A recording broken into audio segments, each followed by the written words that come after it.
기록된 하나님의 생명의 말씀을 봉독합니다. 로마서 12장 1절 2절입니다. 그러므로 형제들아 내가 하나님의 모든 자비하심으로 너희를 권하노니 너희 몸을 하나님이 기뻐하시는 거룩한 산제사로 드리라. 이는 너희의 드릴 영적 예배니라. 너희는 이 세대를 본받지 말고 오직 마음을 새롭게 함으로 변화를 받아 하나님의 선하시고 기뻐하시고 온전하신 뜻이 무엇인지 분별하도록 하라. 아멘. 자, 오늘 이 밤에는 거룩한 산제사, 몸으로 드리는 산제사, 이것이 영적 예배라는 것입니다. 오늘 영적 예배에 대하여 여러분에게 말씀하도록 하겠습니다. 자, 바울이 우리에게 영적 예배가 무엇인가를 설명하기 전에 바울은 우리에게 어떤 메시지를 던져주었느냐 하는 것입니다. 그것은 하나님이 순종치 아니하는 이스라엘을, 참 감람나무인 그 이스라엘을 잘라버리고 그 잘라진 그 곳에다가 돌감감나무인 우리를 접붙이기까지 하나님이 우리를 사랑하셨습니다. 이렇게 하시면 하나님의 긍휼을 모든 사람들에게 나타내시고자 하시는 하나님의 놀라운 지혜와 비밀함이 거기에 들어있다라고 바울이 우리에게 말씀하였습니다. 그래서 바울이 오늘 이 밤에도 그러므로라고 말합니다. 우리가 어떤 긍휼함을 입은 사람입니까? 하나님으로부터 이 엄청난 긍휼함을 입은 이런 우리는 어떻게 살아야 하는 것인가? 하나님이 우리를 이 강야와 같은 교회, 가나안과 같은 교회로 하나님이 인도하시면 왜 하나님이 우리를 강야와 같은 교회로 인도하셨습니까? 하나님이 이스라엘 백성들을 애굽 땅에서 광야로 인도해낼 때 그 이유를 바로에게 무엇이라고 모세가 말했습니까? 그렇습니다. 우리가 우리의 모든 것을 가지고 가서 광야에서 하나님께 예배하려 하노라라고 말했습니다. 그러니까 바울이 그냥 뭐 예배하면 되지. 그냥 자식들과 모든 재물과 다 놔두고 가서 예배만 하고 와. 내가 예배를 못하고 하는 거 아니잖아. 이게 무슨 말이냐면 오늘날도 이 바로가 예수 그리스도를 믿어서 교회에 나온 하나님의 사람들에게 처음에는 못 가게 합니다. 그런데 이제 나중에는 못 가게도 가고 어떻게 막을 방법이 없으니까 그 다음 때는 가기는 가되 네 몸만 가라 그렇게 말합니다. 네 마음은 여기다 내려놓고 네 몸만 왔다 갔다 해라. 네 재물도 여기다 놔놓고 네 몸만 왔다 갔다 하라 이렇게 말합니다. 사랑하는 형제들이요, 하나님이 우리를 마치 이스라엘 백성이 애굽 땅에서 신음하며 바로의 그 죄와 사망의 권세 아래 놓여있는 저들을 광야로 인도해 내실 때 하나님이 너희를 통하여 내가 광야에서 예배를 받겠노라 라고 말씀했습니다. 그러면 오늘날 우리는 이 세상 가운데서 이 교회로 우리는 인도함을 받았어요. 이 교회는 강야와 같은 성격과 이 교회는 가나안과 같은 성격을 동시에 품고 있는 곳이 바로 이 교회입니다. 이 이야기는 오늘날 교회 안에 많이 퍼져 있는 내용이 아닙니다. 무엇이? 이 교회는 강야와 같고 이 교회는 가나안과 같다는 이야기를 하는 사람은 많이 없습니다. 거의 없습니다. 거의 없어요. 그래서 혹 오해가 없기를 바라고 이것을 이해하고 있기를 원한다면 이 강야와 같은 교회, 가나안과 같은 교회에 관하여 바른 이해를 원하시는 사람은 제가 설교한 애굽과 강야와 가나안이라는 여정의 7편의 설교를 통하여 거기에 자세히 밝혀놓았으니 그 설교를 들어보시기를 바랍니다. 하나님이 오늘 우리를 이 광야와 같은 이곳으로, 이 교회가 바로 광야입니다. 왜? 이 교회에 나오면 오직 하늘로부터 내리는 만나와 메추라기만 먹고 살아야 돼요. 그 말이 무슨 말인 줄 압니까? 교회에 오면 이 세상의 모든 걸 다 끊어야 돼요. 광야에서는요, 애굽 땅에서 행하는 그 모든 걸 전부 다 끊었어요. 다 끊었어요. 끊는 것이 아니라 사실상 할 수가 없습니다. 그 있는 걸. 할 수가 없어요. 그래서 우리는 이 교회를 강야와 같다라고 이렇게 말하는 것입니다. 그 교회 오면 담배 피지 마, 술 먹지 마, 노름하지 마, 온갖 악한 짓 하지 마, 남의 돈 떼먹지 마, 사기치지 마, 거짓말하지 마. 이거 전부 세상 가운데서 모든 사람들이 즐겨하는 것입니다. 그런데 이 교회에 나오면 마치 강야와 같이 아무것도 못하게 합니다. 그래서 이 교회가 광야와 같습니다. 술 먹지 마. 그 좋아하는 술. 담배 피지 마. 그 좋아하는 담배. 제사 지내지 마. 다른 사람 다 제사 지내는데 복 받을 기라고 조상이 복의 근원은 조상이 아니야. 네 조상이 누군지 네가 알아야 돼. 네 조상은 자기 자신조차도 생과 사의 문제 하나도 해결하지 못하고 지옥불에 들어가 있는 존재가 네 조상이야. 그러면 네가 드리는 제사는 누가 받아먹느냐? 네 조상의 이름을 빙자하여 악하고 더러운 귀신들이 마귀가 네 조상의 이름을 빌어서 받아먹고 있어. 속지 마. 속지 말라니까. 그래서 오늘 우리가 이 광야의 강야 교회를 딱 들어오면 참 하지 말라는 것도 많고 그렇습니다. 그러나 하나님이 우리의 죄를 지옥 갈 우리의 죄를 사하여 주시고 우리에게 은혜 베푸심으로 우리를 성령 안에서 새로운 피조물로 창조하셔서 이 광야에서 생활하도록 하나님이 하셨어요. 근데 이 강야 교회는, 강야와 같은 이 교회는 뭐 하는 곳이냐? 예배하는 곳입니다. 그래서 일반 이제 오늘날 우리 그리스도인들이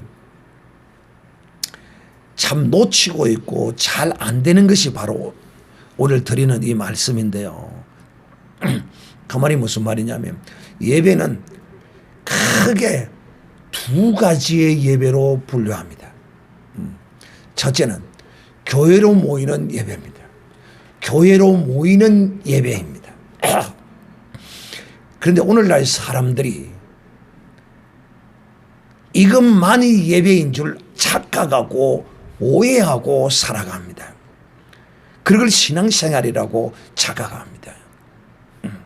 그러면 교회로 모이는 이 공적 예배가 예배가 아니냐? 아닙니다. 이것도 예배입니다. 두 번째는 어떤 예배가 있느냐 하면 바로 몸으로 드리는 산제사의 예배입니다. 이걸 우리는 두 번째 드리는 예배는 영적 예배입니다. 영적 예배. 교회로 모이는 예배와 영적 예배, 이 두 가지의 예배가 있습니다. 자, 그러면 여러분에게 한번 묻겠습니다. 이 두 가지 가운데 어떤 예배가 중요할까요? 교회로 모이는 공적인 이 예배가 중요하다. 1번. 2번은 영적 예배가 중요하다. 여러분은 어떻게 생각해요? 무엇이 더 중요한 예배라고 생각이 됩니까? 둘 다 중요해요. 그렇습니다. 이제는 이 유혹에 잘 안 속아 넘어옵니다. 어떤 것이 덜 중요하고 어떤 것이 중하고 하는 것이 없습니다. 두 가지 다가 중요합니다. 왜? 이 공적 거룩한 예배를 통하여 영적 예배의 삶을 배우는 것입니다. 영적 예배를 배우는 것입니다.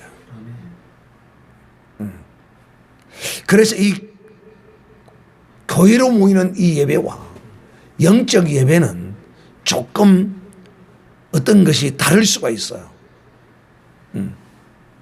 다르다는 말이 무슨 말이냐면 이 공적 거룩한 예배를 통하여서는 기도하고 찬송하고 말씀 듣고 하는 이 세 가지가 어우러져서 또 한 시간을 통하여 하나님께 영광을 돌리고 또 이 한 시간을 통하여 거룩한 하나님의 생명의 말씀을 받아서 우리가 깨닫고 그 말씀대로 결단하고 회개하고 작정하는 이런 진리를 아는 거룩한 시간으로 예배를 하나님께 드려지는 것이라고 한다면 이 영적 예배는 이렇게 들었던 말씀을 실현하는 것입니다.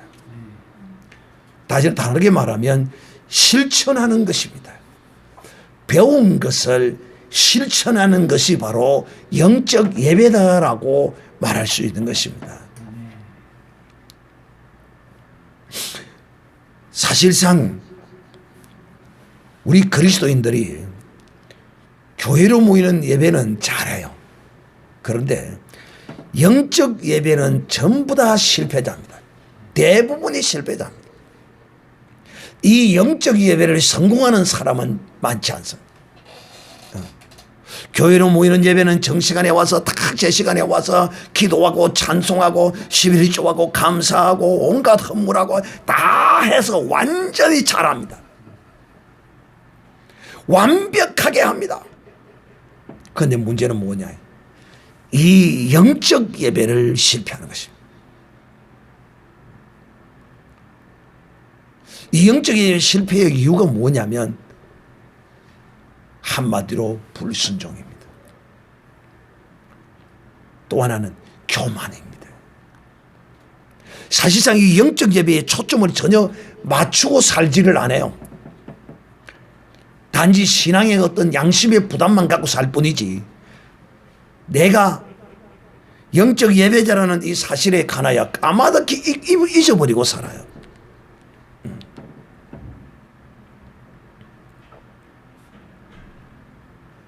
즉 다시 말하면 이제 우리가 예수 그리스도를 믿었으면 잘 아셔야 됩니다. 예수 그리스도를 믿었으면 이제는 우리의 24시간이 하나님께 드려지는 영적 예배의 삶을 살아야 하는 것입니다.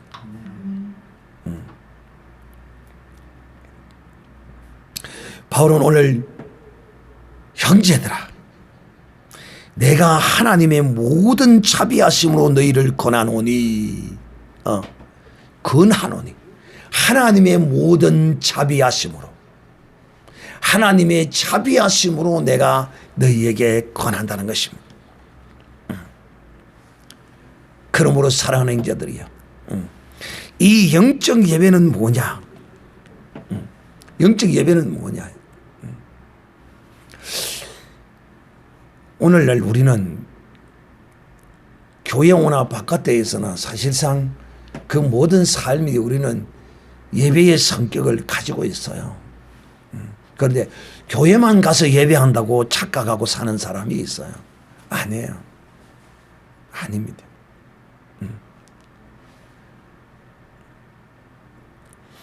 이 영적 예배는 이런 것입니다. 우리의 몸을 죽여서 하나님께 드리는 것이 영적 예배입니다. 그러면 목사님, 목을 칼로 끊어서 따야 됩니까? 목을 메어서 죽어야 그걸 우리의 몸을 드리는 겁니까? 그게 아닙니다. 우리의 몸을 하나님 앞에 산제사로 드리는 것입니다. 살아있는 채로 제사를 드리는 것입니다. 이 무슨 뜻이냐면 산제사라는 것은 살았으나 죽어서 드려지는 것입니다. 이 죽는다는 것은, 내가 죽는다는 것은 무엇이 내가 죽는 것이냐면 내 생각이 죽는 겁니다. 또 내 뜻이 죽는 것입니다. 내 생각과 내 뜻과 내 마음을 버리는 것, 이걸 꺾어버리는 것, 이걸 일컬어서 산제사라 이렇게 말하는 것입니다.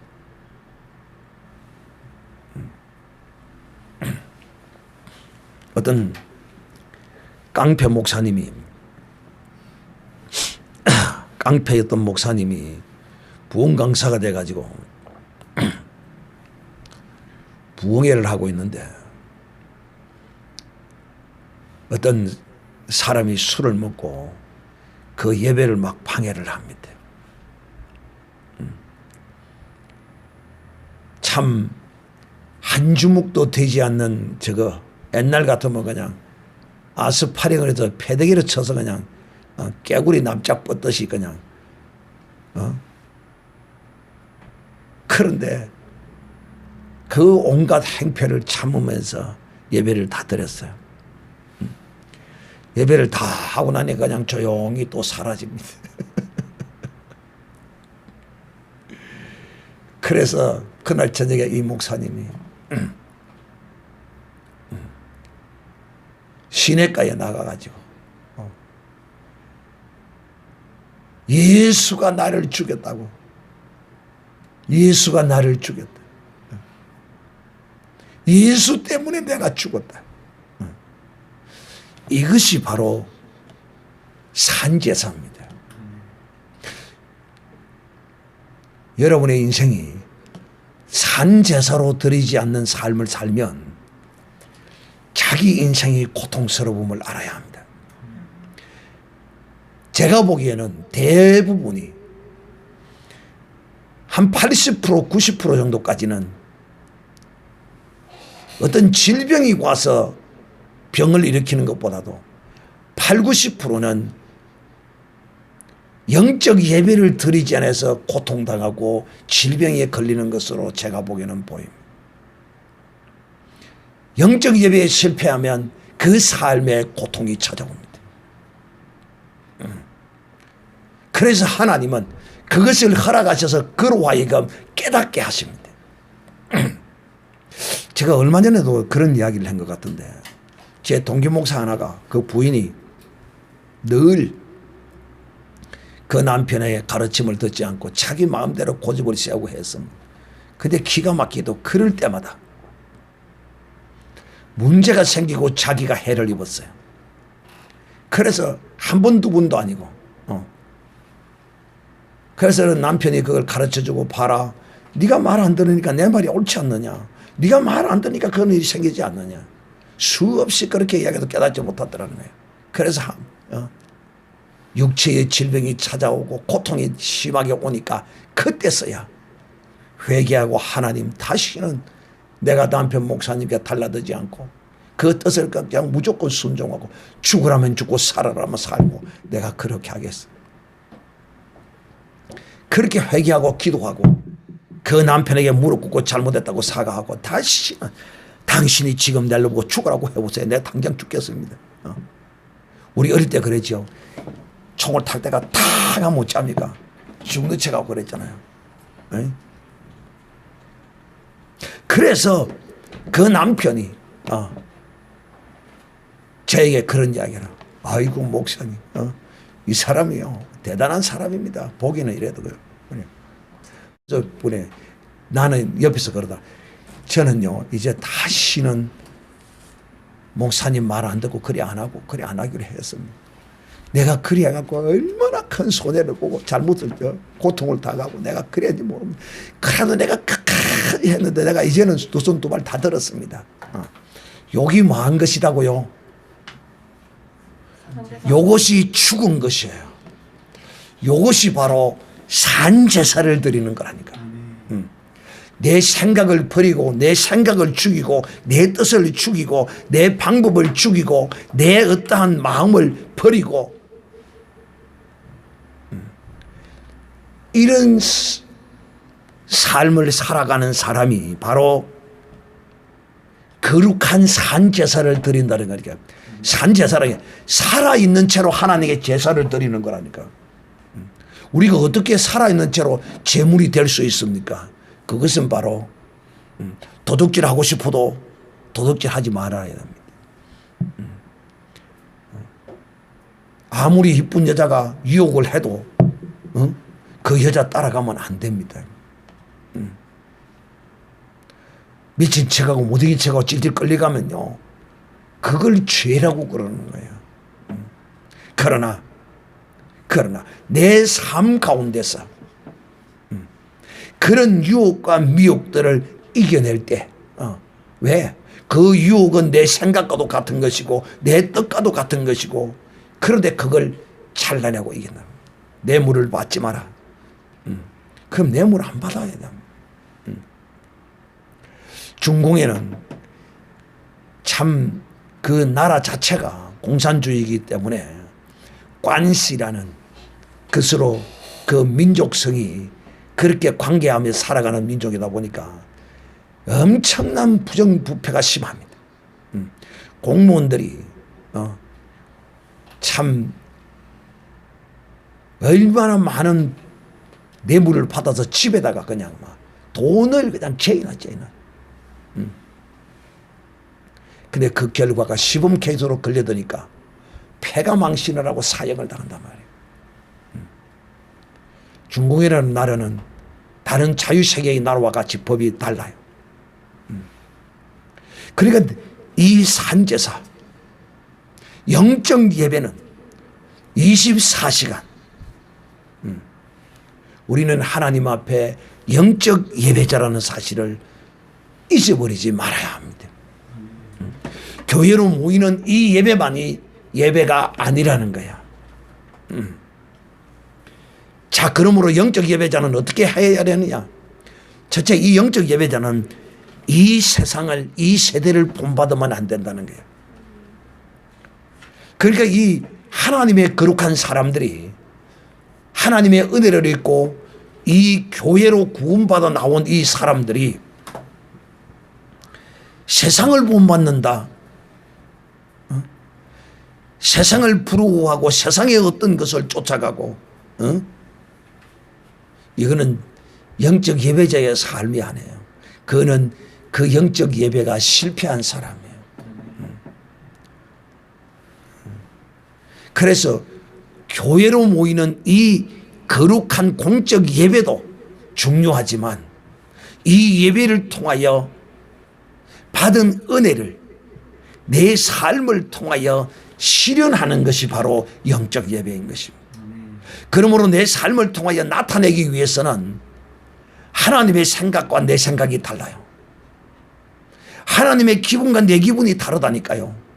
내 기분은 내 생각을 만족시키고 내 뜻을 이루어야 내 기분이 좋아요. 그런데 하나님의 뜻을 이루면 내 기분이 안 좋아요. 왜? 하나님의 뜻은 우리의 뜻과 달라요. 하나님의 생각은 우리의 생각과 달라요. 하나님의 길은 우리의 길과 달라요. 그런데 우리가 우리의 생각을 버리고 하나님의 생각을 품고 우리가 가야 할 길을 버리고 하나님이 내놓은 길을 가면 그 길은 좁은 길이에요. 우리가 원하는 그 길은 넓은 길이라니까. 길이 다른 게 아니에요. 내 생각, 내 기분, 내 마음, 내 뜻이에요. 이게 길이라니까요. 이 길로 가면 이는 반드시 사망과 저주가 그 앞에 놓여 있습니다. 깨닫지 못해요. 정말 우리는 날마다 깨닫는 사람이 되어야 합니다. 날마다 깨닫는 사람. 여러분, 이 세대를 본받는 사람이 거룩한 산 제사를 드릴 수는 있야 노. 남들 좋은 차 보면 나도 저런 거 한번 월부 이어서 저런 차 나도 한번 타야지. 누가 좋은 집을 샀다 하면 그 집에 가서 보고 시험이 들어서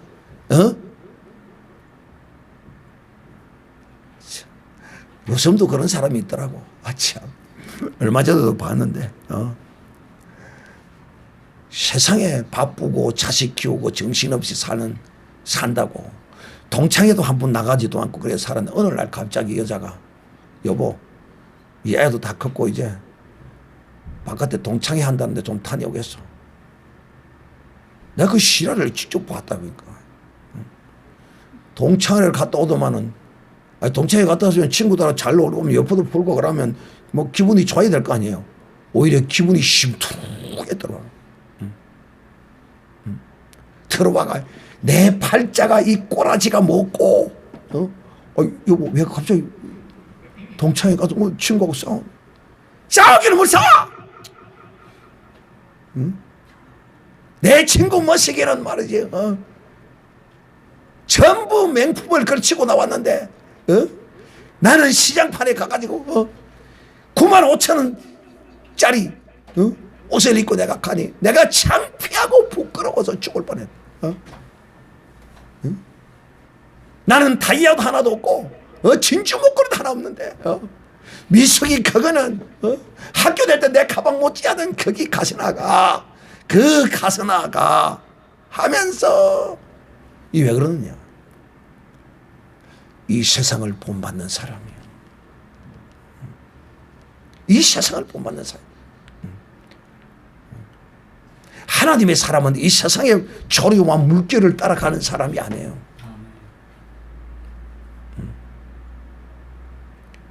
특히 여자들이 이런 게 심해요. 특히 이런 게 심해요. 영적 예배자는 이 세상을 본받지 말아야 합니다. 영적 예배자는 늘 마음을 새롭게 해야 합니다. 마음을 새롭게 해야 돼. 근데 마음이 새로워질 수가 없어요. 왜 마음이 새로워지지 않느냐? 내 생각, 내 뜻, 내 방법, 내 길 그걸 고집하기 때문에 내 마음, 내 기분, 자기 기분 그거 이걸 고집하기 때문에 마음이 새로워질 수가 없어요. 여러분, 진리의 거룩한 말씀을 따라서 행할 때 그 마음이 새로워집니다. 그것을 행할 때 그 사람이 바로 거룩한 산제사로 드리는 영적 예배자입니다. 영적 예배요. 이거 성공하지 못하면요, 고통이 따라옵니다. 쓰러지고 넘어지고 질병으로 고통합니다. 영적 예배에 실패한 자라면 말이에요. 그게 예수 안에서 고통과 시련과 고난이 없을 수는 없겠으나 이런 영적 예배의 실패로 인하여 당하는 고통은 안 당해야 된다. 첫째는 세대를 본받지 말아요. 두 번째는 마음을 새롭게 해야 되고, 세 번째는 변화되어야 돼. 변화되어야 돼. 이렇게 되지 아니하면, 변화되지 아니하면 결코 하나님의 선하시고 기뻐하시고 온전하신 뜻을 분별하는 사람이 되지를 못해요. 영적 예배자는 하나님의 뜻을 알고 하나님의 선하심을 알고 하나님을 기쁘시게 하는 사람이라.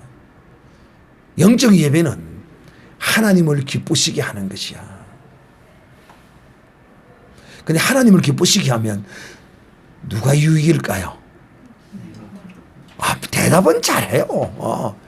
대답은 찰떡이에요. 그냥 대답은 하나님을 기쁘시게 하면 내가 유익. 사랑하는 게 우리가 어떤 하나님의 은혜를 입었는지, 우리가 어떤 하나님의 자비하심과 긍휼을 입었는지를 우리가 안다면 이제 여러분은 정말 영적 예배자가 되어서 여러분의 생각, 여러분의 뜻, 여러분의 방법, 여러분의 마음을 버려야 합니다. 이거 설교 아무리 마르고 닳도록 해도 못 깨달아요. 마르고 닳도 이 백두산이, 한라산 백록담이, 백두산 백록담이가, 한라산 백록담이가 이것이 마르고 닳도록 떠들어도 깨닫지를 못하는 거예요.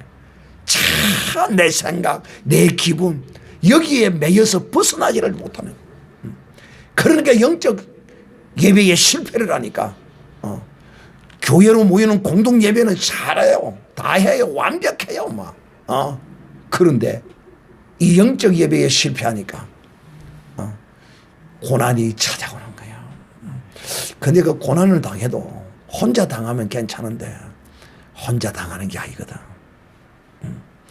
옆에 사람이 괴로운 거야. 가족이 힘들고 괴로운 거야. 가족이. 그만 가족만 힘들고 괴로우냐. 재물도 탕진하는 거야. 손해가 한 가지 두 가지가 아닌 거야. 제 동기 목사님이 그 부인이 깨달은 것처럼 정말 그런 깨달음이 있어야 돼. 이제는 모든 것이 이해가 된대. 그렇게 당하고 나니까 이제는 기가 막히게 불순종만 하고 나면 그런 일이 생긴다는 거예요. 사랑하는 형제들이요, 다시 한번 오늘 이 밤에 여러분에게 말씀합니다. 살아있는 이 몸을 하나님께 산제사로 드리는 겁니다. 그것이 바로 무엇이냐? 내 생각을 죽이고 내 뜻을 죽이고 내 방법을 줄이고 내 마음을 기쁘시게 하는 것이 아니라 나는 온데가 안 되었고 오직 내 가운데 주님만 보이는 이런 삶을 살 때, 공의를 베풀고 살 때, 사랑하고 용서하고 섬기며 살 때, 이것이 바로 성공적인 영적 예배를 드리는 자라는 사실을 알고 여러분은 진실로 하나님의 긍휼과 자비하심을 입은 자로서 그 은혜를 생각하여 거룩한 산제사로 영적 예배를 드리는 이런 온전한 믿음의 삶을 살기를 우리 주 예수님의 이름으로 축복합니다.